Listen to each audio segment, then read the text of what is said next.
Yesu ankunda n'amahoro, kubw'imbabazi ze nyinshi n'amahoro, nuhagiwe n'amaraso, nkomezwa n'ubuntu bwinshi, kandi amfashe n'ukuboko n'amahoro.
Zambera byiza n'amahoro, no mu byago nzaririmba n'amahoro, naho ndiho naho ndapfa, nzi ko nkundwa n'Uwiteka.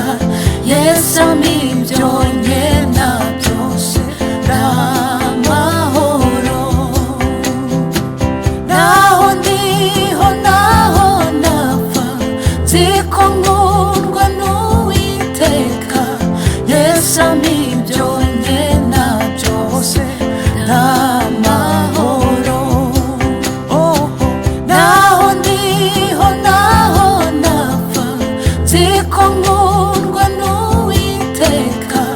Yesu ampa ibyo nkena byose n'amahoro, naho ndiho naho ndapfa, nzi ko nkundwa n'Uwiteka. Yesu ampa ibyo nkena byose n'amahoro, Yesu ampa ibyo nkena byose n'amahoro, Yesu ampa ibyo nkena byose n'amahoro, Yesu ampa ibyo nkena byose n'amahoro, Yesu ampa